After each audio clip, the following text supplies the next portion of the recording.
Hello, and welcome to the We Are Power podcast. If this is your first time here, the We Are Power podcast is the podcast for you, your career, and your life. We release an episode every single Monday with listeners in over 60 countries worldwide, where you'll hear personal life stories, top-notch industry advice, and key leadership insight from amazing role models. As We Are Power is the umbrella brand to Northern Power Women Awards, which celebrates hundreds of female role models and advocates every year. This is where you can hear stories from all of our awards alumni and stay up to date with everything MPW Awards and We Are Power.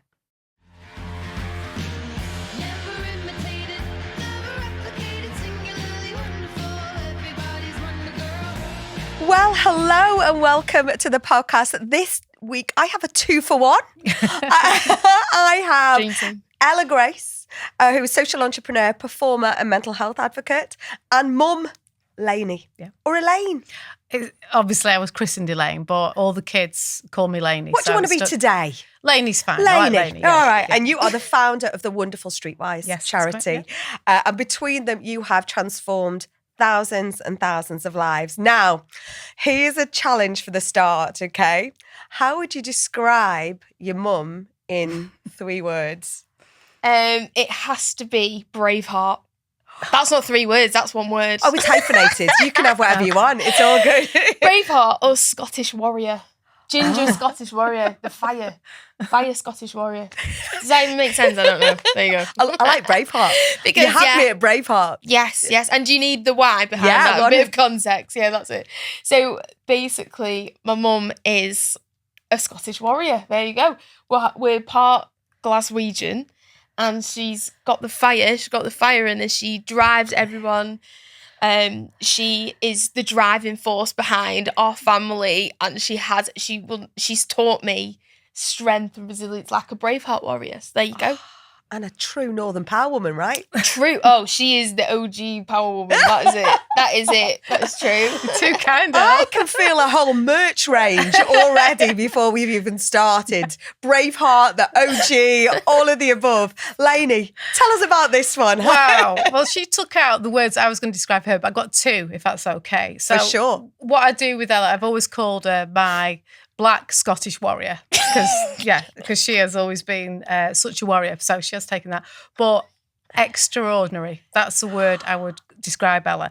I mean, from the day she came out of my womb, she went, ta-da! You know, I'm here, extra. I'm here. She's always been extra in everything she does. She always goes the extra mile. She works extra hard. And everything she does is extra. Yeah, definitely. That's the best way to describe her.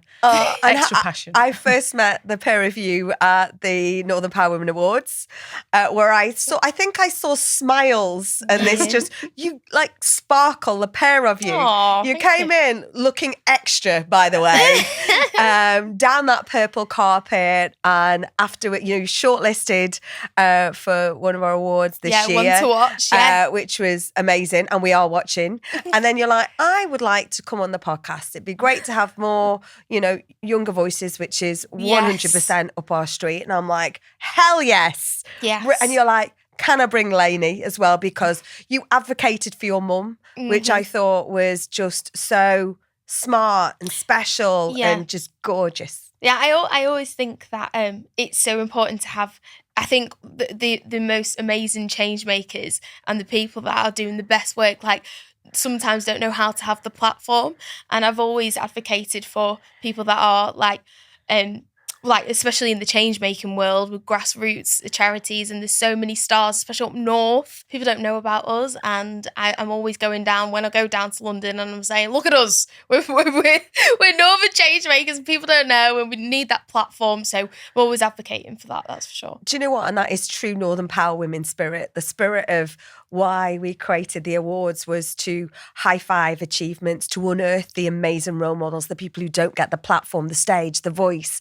So the fact that you've been shortlisted, been part of this, and straight away you're throwing that light out over to our Lainey here. Lainey, tell us what tell us about the charity that you set up. Yeah, well, I co-founded it with my husband, Jerry, so he does need to take half the credit. It's not just me. But and that was 23 years ago. We started running youth clubs just from a church hall. And the initial reason was we have 2 older children. They were teenagers at the time, and Nintendos had just come out. So all of a sudden, they're in the bedrooms. We never saw them. We thought they're getting unfit. It's socially unhealthy. So we said, come on, we'll start like a keep fit sort of club for the teens. So we talked to our daughter and our son. We got them to bring their friends. And then that gradually morphed into youth clubs. Then we started doing performing arts. And then we started doing street dance and box fit. So every night of the week, we had a minibus and we'd be picking up children and taking them to all these different things. And yeah, so this sort of morphed. We then decided that my husband decided to become a youth worker and do a degree in his 40s, which was amazing, so that he could further this. And then about 8 years ago, we actually got our own, well, it was derelict, our own community centre. And we renovated it with no money or anything. It was an absolute blessing. And now it's been transformed into a purpose-built youth and community centre. And we've got games room, music room, a performing arts studio, a 3G pitch, outdoor gardens. So yeah, that's it. And it's something that became a hobby, became a passion, and became a full-time, well, voluntary. Yeah. And that's it. That's another point. Like it's all voluntary. Like that shows my mum and dad's passion, and that's what's always inspired me to volunteer as well, because they've put over 30 hours a week plus for their time, all for free, and they keep very humble about it. But it is something that's made me think, right, I need to give my time as well, and I've seen how it changes lives, but it shows the genuine care. I won't butt in anymore. Go on. No, it's all the butting all we like. Yeah. But and I think this is where we talk about highlighting this northern great, amazing talent and amazing people driving change. But did you ever imagine, from just the concept of trying to get the kids off the Nintendo and not sort of stagnate in their bedrooms, could you ever imagine it would be what it is? No, it's just morphed. It morphed into a monster at some point, because we are literally there. Zealous. I mean, luckily, we're foster carers, so that's our job, our income. So when the children or whoever we're looking after are at school full time, during the day, we're able to do the work for Streetwise, and then also incorporate taking them to the work that we do in the evenings at the youth clubs, STEM clubs, whatever we're doing. So it works hand in hand. So we've been fortunate to do that as well. And you talked about performing arts. Is this how you got into performing arts, Ella? Well, I was always a dancer, and I did ballet originally, Royal Academy, old school ballet.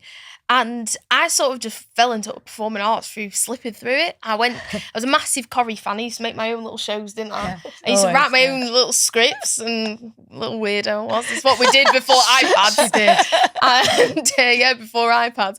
And then I went to a Coronation, one of my first auditions ever. Didn't expect to get it, and then ended up on Corrie, and then it just snowballed and went down the acting route. So that's actually how I got into it. But then my mum did all the street dance. Yeah. We had a street dance crew, and she used to pick everyone up and take us all to lessons.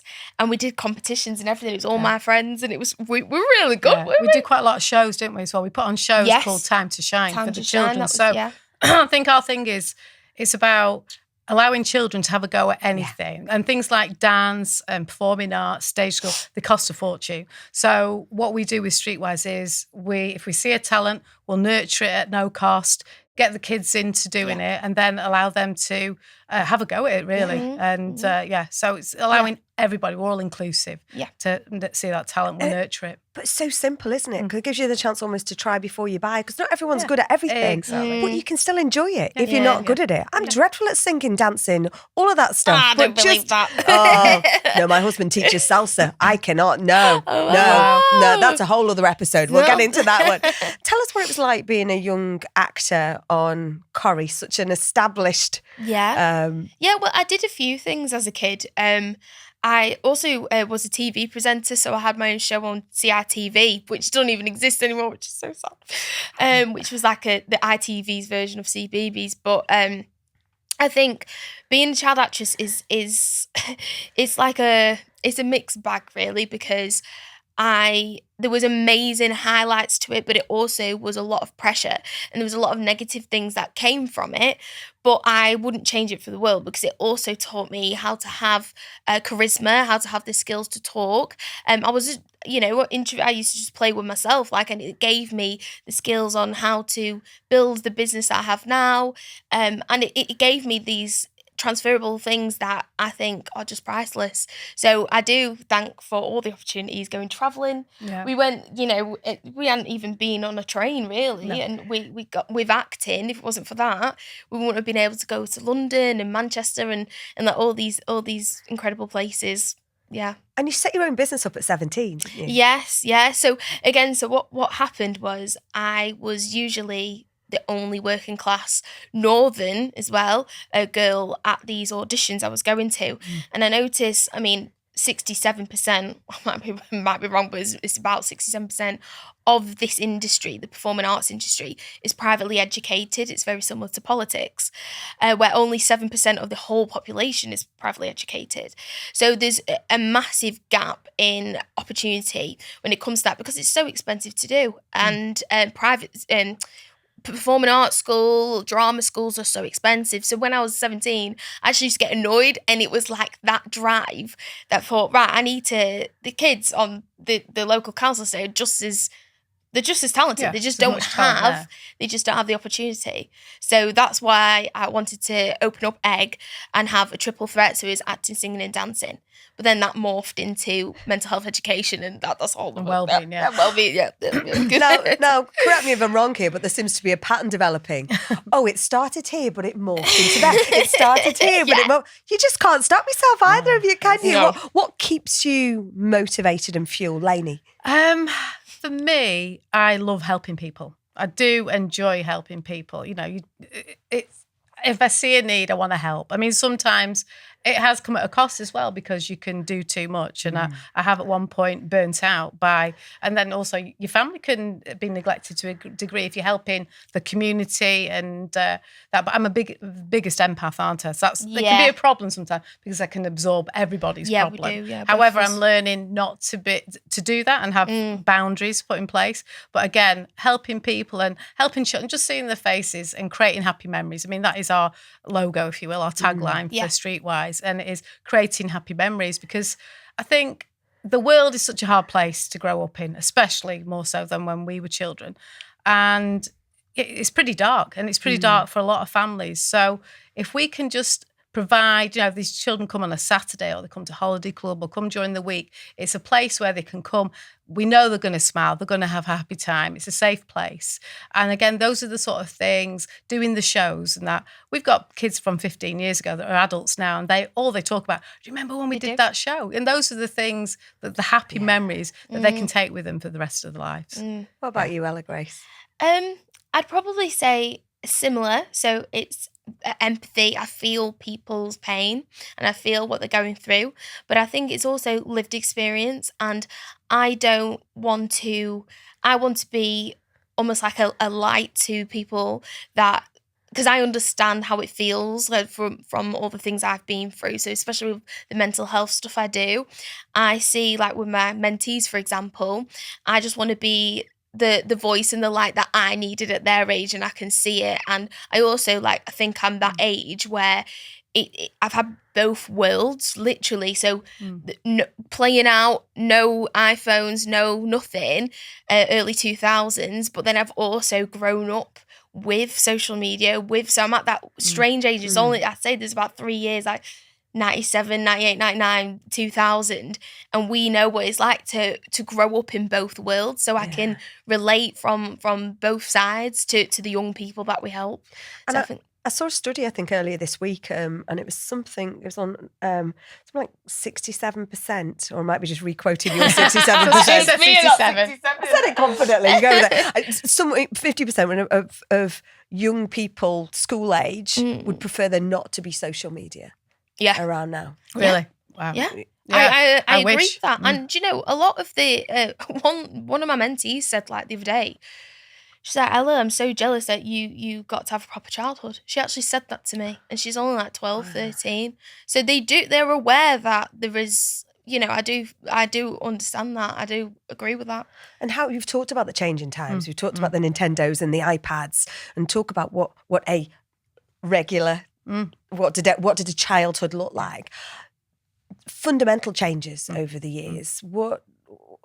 How do we see us retaining some of that good, happy space, the streetwise culture, if you like? Yeah, I think we base a lot of our activities on good old-fashioned activities, fun games, even things like when we do holiday clubs, getting out marbles. Kids don't even know what marbles are.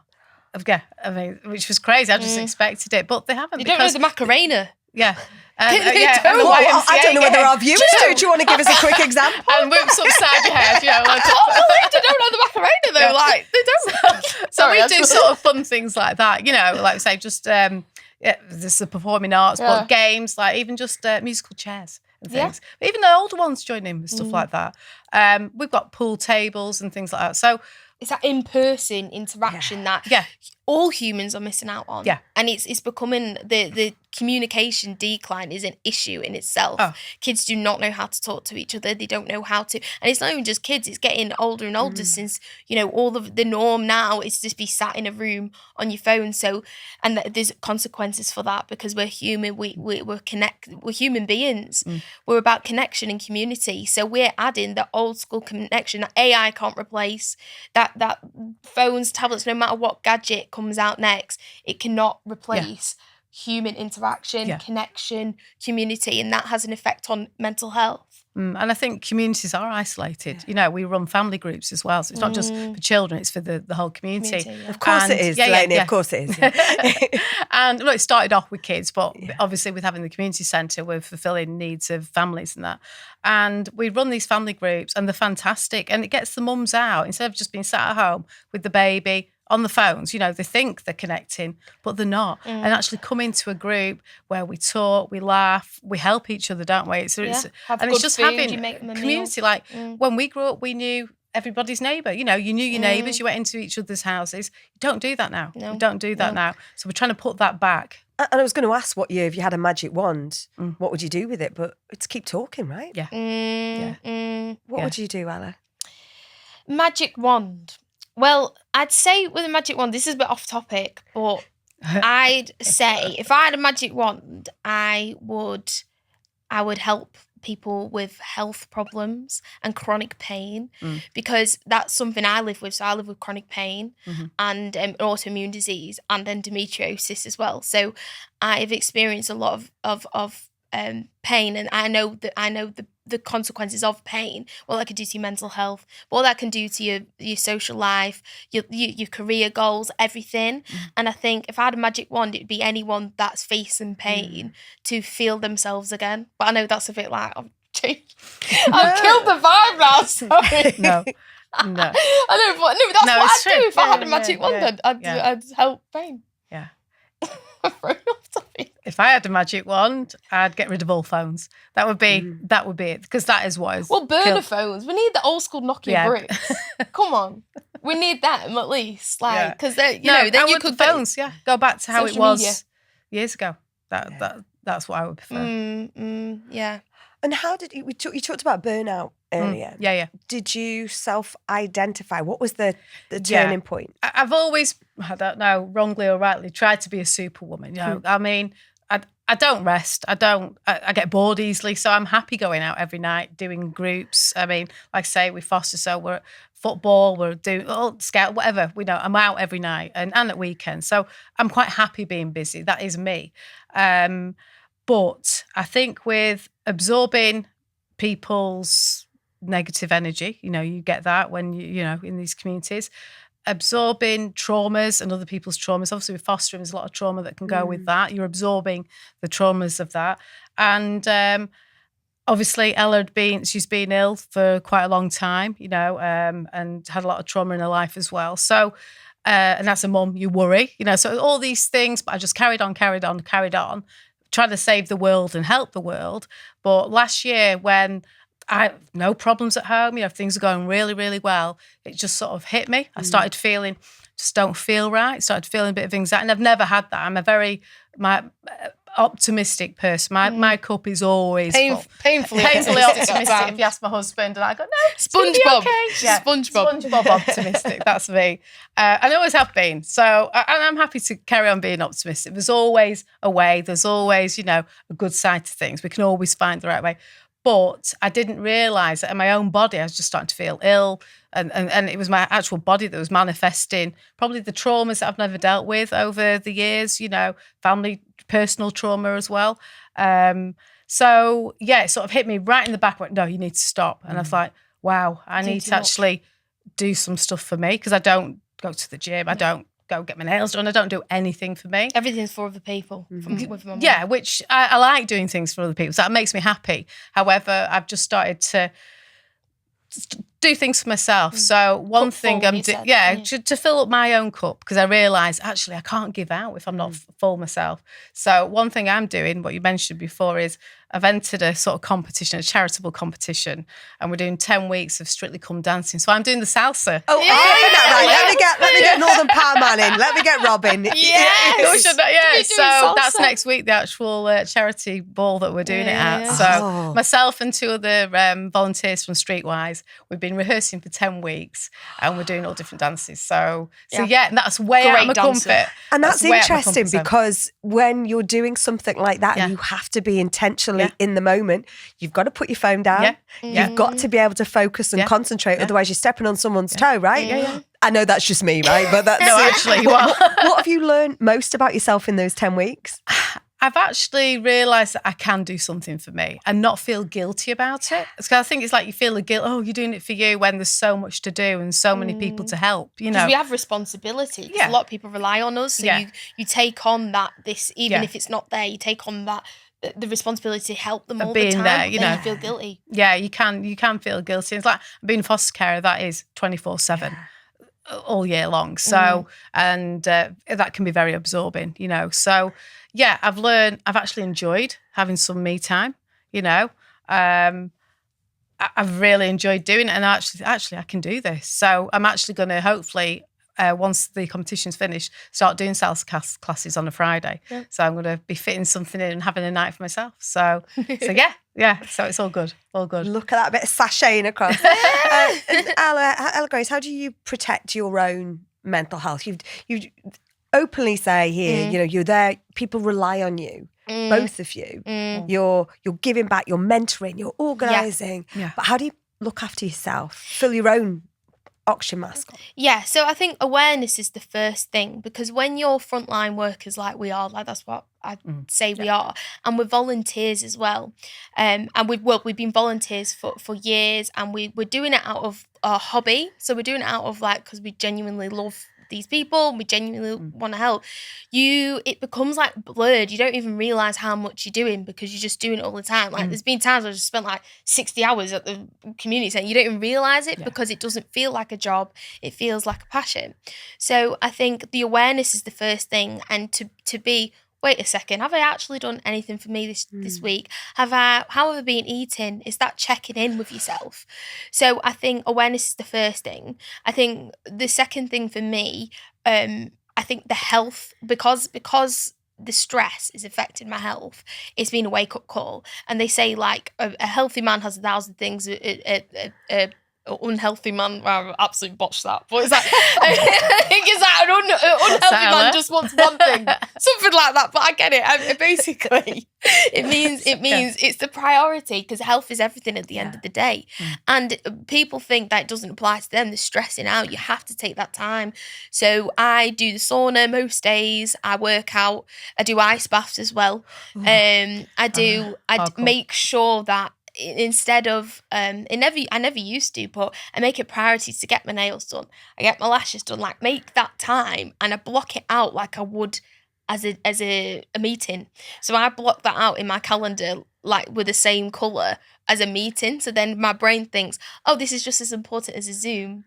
So I think that's a good way to trick your brain. Actually, I am important as well. That meeting with somebody is important, but I've got to get my nails done. That is just important. It's that calming your nervous system down and having that time for you, because you will just keep going, go until you get ill, like in my case. So I truly believe that. And you've had recognitions as well. You were invited down to the Palace. Yes. How was that? That was lovely, and it was a nice day as well. So weather was lovely. It was a real honour to be invited down, me and my husband. And we met the Duke of Kent, and King Charles was there at the time. Oh, it was Prince Charles, wasn't he? It was a lovely, lovely affair. Yeah, really nice. And then they got invited to the King's Coronation as well. Yes. And I ended up going. Yeah, you guys didn't go. I went with 2 volunteers from Streetwise. Yeah. That was the most magical day. And we went to the first people in the palace ever, like the first commoners to walk on these grounds. What an awful word though, right? They literally told us that when we got there. They were saying like, you are the first, you were the first people that aren't royalty to walk on these grounds, and we had take that. There was who was there? There was Take That, Kate Perry. There was all the there's everyone there, and Vernon Kay was there, and I love Vernon Kay, and it just came out, and there's all these great people there, but Vernon Kay was there, and it just came out, and I jumped up and I went, Vernon Kay, I love you, and I don't know where it came from. But I just. Vernon Kay was there, so that was my highlight. Probably a little less awkward than shouting out Charlie during the coronation. Probably a little bit less awkward. Imagine, yeah. It strikes me that you love each other's company. You love what you do, but when you're working together, what is it that makes you really laugh out loud? Been on a podcast, right? No, we can't say. Not for the podcast. We do have a lot of laughs. Yeah, that is one thing we make each other laugh so much. We have a bit of banter, proper northern banter. I took this when I moved to London. I took my northern banter to the south, and people get offended. But we don't. We take the rip out of each other all the time. Yeah. Peter Kay is our favourite. Yeah, so it is very Peter Kay. Our humour, isn't it? Yes, it is. We work well together. We're very similar, so we can clash in certain things. We can. I'm always right, but Ella always thinks she's right. So I'm always right. I don't know what she's all about. So, and also I've worked with my husband. We've always been self-employed and had our own businesses for the last 35 years. So I've always worked with family. I'd really struggle corporately probably because I'm used to being my own boss and working. But I'm learning to delegate and work with a team, and obviously delegating with Ella and that. So yeah, we're working well. What's the best bit of advice you've ever been given? Being given? Yes. Because all the advice comes from my brain. I'm joking. I'm joking. Probably the best advice is embrace your authenticity. Because I was always bullied. I was always weirdo. I was always a bit, and I'm neurodivergent as well, but I was always felt different. I'm being extra. Yeah. And we've always liked different clothes. We're both maximalists, and we've always felt a bit different. And I always had, being in a small town and predominantly white town as well, and there was no other brown kids where it was just me and my Asian friend, which we're best friends with to this day. I've always felt different, and I've had to hide that and to fit in, to have friends where I felt like that. So it was only in recent years where I've realised that's a strength, being so different. And if I was vanilla, then I wouldn't be where I am today. So I think embracing it was a good mentor that taught me that, to embrace your authenticity, embrace being black as well, embrace my natural hair. I always worn wigs, blonde hair. I've think finding that true beauty and true authenticity is changed my life. And you've taught me, because my mum has always been authentic. She's always stuck to her style. She's never let anyone change her. So she is a massive inspiration for me with that. That's for sure. Oh, thank you. Yeah, that's nice. I'm just telling the truth. And your best advice? It was quite recent, and it was, don't hide your light under a bushel. Yeah. And I think it was even Ella was part of that, because we've just sort of got on with it and done our thing. But if we want to expand our vision and make Streetwise bigger and greater, then we have to talk about it. Hence, I'm here. Never done anything like this. So it's about not bigging ourselves up, but saying, actually, we've bigging ourselves up. We feel like that as women. We can never ever embrace. I've been too humble, isn't it? Too humble. Too humble. It's probably Yeah. Yeah, but true. that goes with self-esteem, not thinking, well, who am I? I'm only just running these clubs. But actually, when we look back at what we've achieved, we've got over 100,000 sign-ins and stuff like that. Yeah, over years. And how many kids have you fostered? Oh, well, I've been fostering for 15 years and we do long term. And we've done mother, baby, father, where they come and live with us for 9 months from being a newborn. And we're actually fostering the mother and the father and mother there. You're helping them to become parents. We've done little children. We've done a lot of teenage girls. That was hard work. And we now have had for 6 years 3 brothers. And they're teens now. So, and they're doing really well. So, yeah. And they're long term. We do long term, if you will. So, till they'll stay with us forever, I think. So, yeah. Still gobsmacked this is your first time on this kind of environment. You wouldn't think, would you? I'm like, give Elaine your own show. She's amazing. What's next for you, Ella Grace? So I've decided to go on another venture as well, another project. And it's to help boost people up with their confidence, communication and charisma.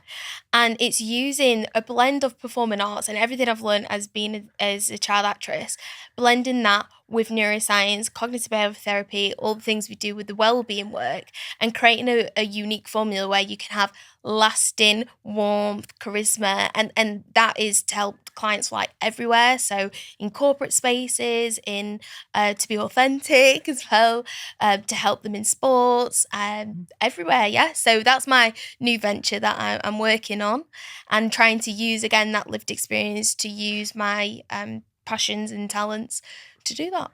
Elaine, other than salsa, and other than finding some time for your own self-care, your vision for Streetwise? I just want it to be bigger than YMCA. I mean, I really want us to expand and have satellite clubs all over Lancashire to start with. But yeah, that's what I want. That's what I want. And what is the sort of the bit of advice you would give out there to people who are hiding their light under a bushel? I still want to know what bushels are, but anyway, that's okay. But so do I. It's a posh word for a bush. It is, yeah. Who knew? But what advice would you give? When you go, it's okay, I don't need the recognition, I'm just doing this. No one's just doing anything, are they? They're especially doing it. But what's the one bit of advice that maybe they haven't got the self-belief? Well, they need to come and work with you for a fact, Ella Grace, but what's the bit of advice you give out there to people who think, actually, I should high-five myself a little bit more? I should high-five myself. Women in particular, or all the North. All the North. Yeah. Be like the Southerners and the Americans. Yeah. They have self-belief, don't they? Fake it till you make it, isn't it? Yeah, I think one thing is, I don't know if this is the right answer, but seeing your pain, my motto is turning pain into power. I used to see everything I've been through and things that have held me back and knocked my confidence all as negative, and that's just going to stay there.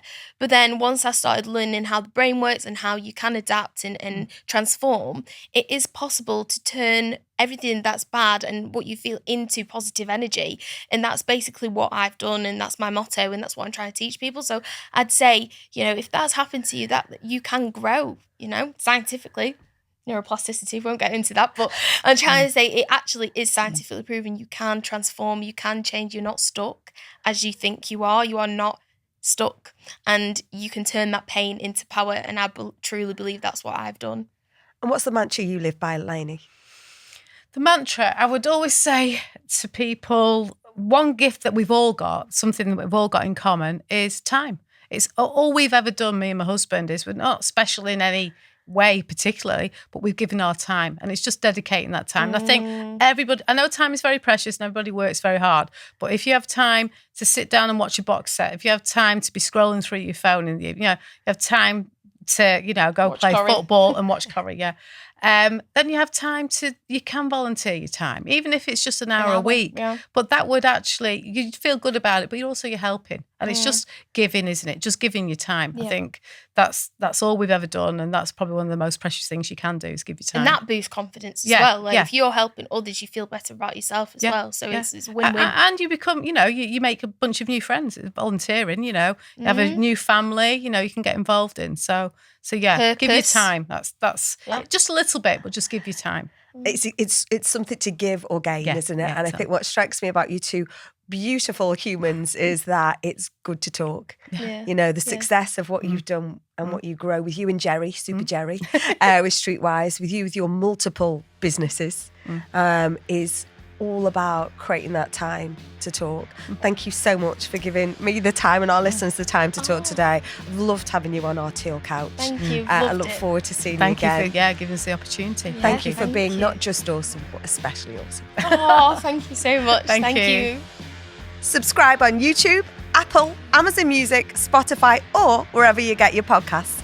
Leave us a review or follow us on socials. We are power_net on Insta, TikTok and Twitter. Or We Are Power on LinkedIn, Facebook. And We Are _power on YouTube.